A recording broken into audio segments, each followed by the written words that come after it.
السلام علیکم ورحمۃ اللہ وبرکاتہ۔ الحمدللہ کفا وسلام علی عبادہ الذین اصطفیٰ، اما بعد۔ محترم ناظرین کرام، آسان درس قرآن کے اندر 29ویں پارے کا 17واں رکوع ہے، جس کے اندر سورہ قیامہ سورہ نمبر 75 کی شروع کی 30 آیتیں ہیں۔ اعوذ باللہ من الشیطان الرجیم، بسم اللہ الرحمن الرحیم۔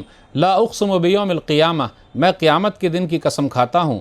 ولا اقسم بالنفس اللوامہ، اور میں ملامت کرنے والے نفس کی قسم کھاتا ہوں کہ قیامت آ کر رہے گی۔ ایحسب الانسان ان لن نجمع عظامہ، کیا انسان یہ سمجھتا ہے کہ ہم اس کی ہڈیوں کو جمع نہیں کر سکیں گے؟ بلا قادرین علی ان نسوی بنانہ، کیوں نہیں، ہم تو اس کی انگلیوں کے پور پور تک کو درست کرنے پر پوری طرح قادر ہیں۔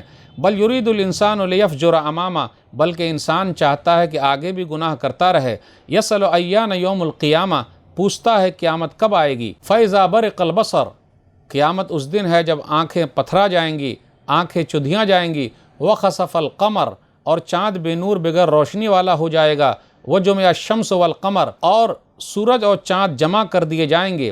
یقول الانسان یومئذ این المفر، اس دن انسان کہے گا بھاگنے کی جگہ کہاں ہے۔ کلا لا وزر، ہرگز نہیں، اس دن کوئی جائے پناہ کی جگہ نہیں ہوگی۔ الی ربک یومئذ المستقر، اس دن آپ صلی اللہ علیہ وسلم کے رب کے پاس ٹھہرنے کی جگہ ہوگی۔ ينبأ الانسان یومئذ بما قدم واخر، اس دن انسان کو بتلا دیا جائے گا جو اس نے آگے بھیجا ہے اور جو پیچھے چھوڑا ہے، یعنی کون سا کام دنیا میں کیا اور کون سا کام نہیں کیا۔ بل الانسان علی نفسہ بصیرہ، بلکہ انسان خود اپنے آپ کو اچھی طرح جانتا ہے۔ ولو القی معاذیرہ، چاہے وہ کتنے ہی بہانے بنائے۔ لا تحرک بہ لسانک لتعجل بہ، اے نبی صلی اللہ علیہ وسلم، آپ اس قرآن کو جلدی جلدی یاد کرنے کے لیے اپنی زبان کو حرکت نہ دیجیے۔ ان علینا جمعہ وقرآنہ، بے شک اس قرآن کو آپ صلی اللہ علیہ وسلم کے دل میں جمع کرنا اور زبان سے پڑھوا دینا ہماری ذمہ داری ہے۔ فَإِذَا قَرَأْنَاهُ فَاتَّبِعْ قُرْآنَهُ، پھر جب ہم اس قرآن کو جبریل کے ذریعے پڑھا کریں تو آپ صلی اللہ علیہ وسلم اس کو سنا کریں، پھر اسی طرح پڑھا کریں۔ ثُمَّ إِنَّ عَلَيْنَا بَيَانَهُ، پھر اس کا مطلب سمجھانا بھی ہماری ذمہ داری ہے۔ كَلَّا بَلْ تُحِبُّونَ الْعَاجِلَةَ، ہرگز نہیں، اے لوگو تم جلدی حاصل کرنے والی چیز یعنی دنیا سے محبت کرتے ہو۔ وَتَذَرُونَ الْآخِرَةَ، اور آخرت کو چھوڑ دیتے ہو۔ وجوہ یومئذ ناظرہ، اس دن بہت سے چہرے تر و تازہ ہوں گے۔ الی ربہا ناظرہ، رب کو دیکھ رہے ہوں گے۔ ووجوہ یومئذ باسرہ، اور اس دن بہت سے چہرے اداس ہوں گے۔ تظن ان یفعل بہا فاقرہ، سمجھ رہے ہوں گے کہ ان کے ساتھ بھاری مصیبت والا معاملہ ہوگا۔ کلا اذا بلغت التراقی، ہرگز نہیں جب جان روح ہنسلی تک پہنچ جائے گی۔ وقیل من راق، اور کہا جائے گا ہے کوئی جھاڑ پھونک کرنے والا۔ وظن انہ الفراق، اور بیمار کو یقین ہو جائے گا کہ دنیا سے جدائی کا وقت آ گیا ہے۔ والتفت الساق بالساق، اور پنڈلی سے پنڈلی چھپک جائے گی، مل جائے گی۔ الی ربک یومئذ المساق، تو اس دن آپ صلی اللہ علیہ وسلم کے رب کی طرف روانگی ہوگی۔ ناظرین کرام، آسان درس قرآن کے اندر 29ویں پارے کا 17واں رکوع ہے، جس کے اندر سورہ قیامہ سورہ نمبر 75 کی شروع کی 30 آیتیں ہیں۔ سورہ قیامہ سورہ نمبر 75، ترتیب نمبر 31، القیامہ قیامت، اس کا ذکر آیت نمبر 1 میں ہے۔ یہ مکی سورہ ہے۔ سورہ قیامہ کے اندر 40 آیتیں ہیں اور 2 رکوع ہیں۔ ہجرت سے پہلے مکہ اور اس کے آس پاس اترنے والی سورت مکی ہے۔ سورہ قیامہ کا خلاصہ، سورہ قیامہ کے پہلے رکوع کے شروع میں قیامت کا ذکر ہے۔ کل قیامت کے دن پور پور تک کو اللہ جمع کر لے گا۔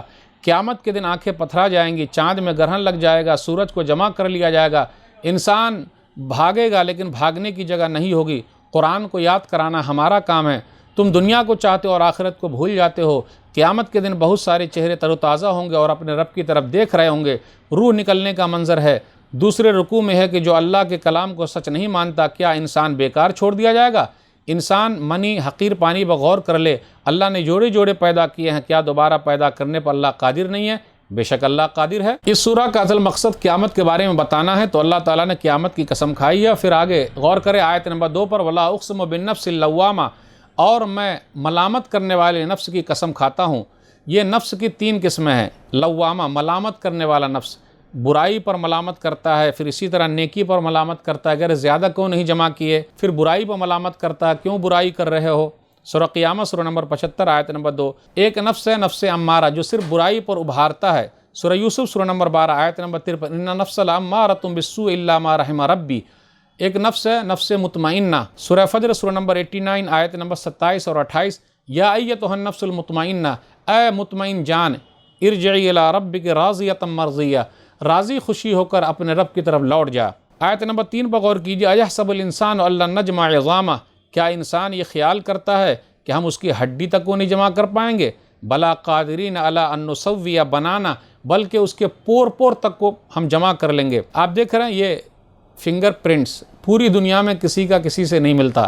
کیا نظام ہے اللہ کا، اللہ نے کیسے بنایا، اس لیے اس کے ذریعے بہت سارے لوگوں کو آرام سے پکڑ لیا جاتا ہے۔ آگے قیامت کے بارے میں کہ پوچھا جا رہا قیامت کا دن کب ہے، تو آپ کہہ دیجئے قیامت کا دن کیسے ہوگا، حالت کیا ہوگی۔ یقول الانسان یومئذ این المفر، انسان کہے گا بھاگنے کی جگہ کہاں ہے۔ انسان کو پتہ چل جائے گا جو اس نے آگے بھیجا ہے، جو پیچھے چھوڑا ہے، ہر چیز اس کے اندر لکھی ہوئی ہے نامہ اعمال میں۔ وَوَجَدُوا مَا عَمِلُوا حَاضِرًا، سورہ کہف سورہ نمبر 18 آیت نمبر 49، وہ اس کو پا لے گا جو اس نے کیا ہے۔ پھر کہے گا مال ھذا الکتاب لا یغادر صغیرۃ ولا کبیرۃ الا احصاها ووجدوا ما عملوا حاضرا، سورہ کہف سورہ نمبر 18 آیت نمبر 49۔ اس کتاب کو کیا ہو گیا، ہر چھوٹی اور بڑی چیز، ہر چیز اس کے اندر موجود ہے۔ بل الانسان علی نفسہ بصیرہ، انسان خود اپنے آپ کو اچھی طریقے سے جانتا ہے اور اس کے پاس ہر چیز موجود ہے، ہاتھ، پاؤں، زبان، کان، ناک، سب گواہی دیں گے۔ انسان اپنے عیب کو اچھی طریقے سے جانتا ہے۔ وَلَوْ أَلْقَى مَعَاذِرَ، چاہے جتنے بہانے کر لے لیکن بہانہ وہاں نہیں چلے گا، جھگڑے اور تعویل نہیں چلنے والے ہیں، کچھ بھی فائدہ نہیں ہوگا۔ آیت نمبر 16 سے 18 کے درمیان دیکھیے، نبی صلی اللہ علیہ وسلم سے کہا جا رہا آپ قرآن کو پڑھنے میں جلد بازی نہ کیجیے، لا تحرک بہ لسانک لتعجل بہ، ہمارا ہی کام ہے آپ کو بتا دینا، سمجھا دینا، گھبرانے کی ضرورت نہیں ہے۔ ایسی ایک آیت ہے سورہ طٰہٰ سورہ نمبر 20 آیت نمبر 114، وَلَا تَعْجِلْ بِالْقُرْآنِ مِنْ قَبْلِ أَنْ يُقْضَىٰ إِلَيْكَ وَحْيُهُ، وہی مکمل ہونے سے پہلے جلدی جلدی قرآن کو مت لیجئے، ہمارا کام ہے آپ کو پڑھا دینا، سمجھا دینا، آپ کے دل میں جمع دینا۔ آیت نمبر 20 اور 21 پر غور کیجئے، کَلَّا بَلْ تُحِبُّونَ الْعَاجِلَةَ وَتَذَرُونَ الْآخِرَةَ، تم لوگ بس اجلت والی زندگی یعنی دنیا کو پسند کرتے ہو اور آخرت کو بھول جاتے ہو۔ آیت نمبر 22 سے 25 کے درمیان دیکھیے، کچھ چہرے تر و تازہ ہوں گے، اِلیٰ رَبِّہَا نَاظِرَةٌ، اور اپنے رب کی طرف دیکھ رہے ہوں گے۔ یہ آیت نمبر 23 ہے۔ اللہ کا دیدار قیامت کے دن ہوگا اور جنت کے اندر سب سے بڑی نعمت اللہ کا دیدار ہے، اللہ کو دیکھنا۔ اللہ ہم سب کو اپنا دیدار کرا دے، آمین۔ ایک حدیث بغور کیجئے، صحیح مسلم کتاب الایمان حدیث نمبر 181۔ صہیب رضی اللہ تعالیٰ عنہ بیان فرماتے ہیں کہ نبی صلی اللہ علیہ وسلم نے فرمایا، اذا دخل اہل الجنت الجنت، جب جنتی لوگ جنت میں داخل ہو جائیں گے تو اللہ تبارک و تعالیٰ کہیں گے تریدون شیئا ازیدکم، کچھ اور زیادہ چاہتے ہو کہ میں زیادہ کر دوں؟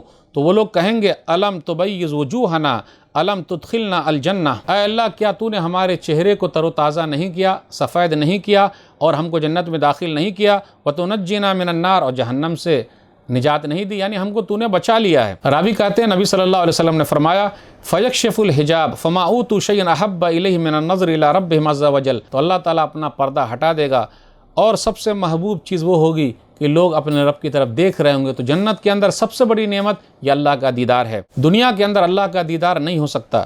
موسیٰ علیہ السلام نے کہا سورہ اعراف سورہ نمبر 7 آیت نمبر 143 کہ میں چاہتا ہوں کہ آپ کو دیکھوں، قال رب ارنی انظر الیک، اللہ نے کہا لن ترانی، آپ مجھے نہیں دیکھ سکتے۔ جیسے ہی تجلی فرمائی پہاڑ کے اوپر تو موسیٰ علیہ السلام بے ہوش ہو کر گر گئے۔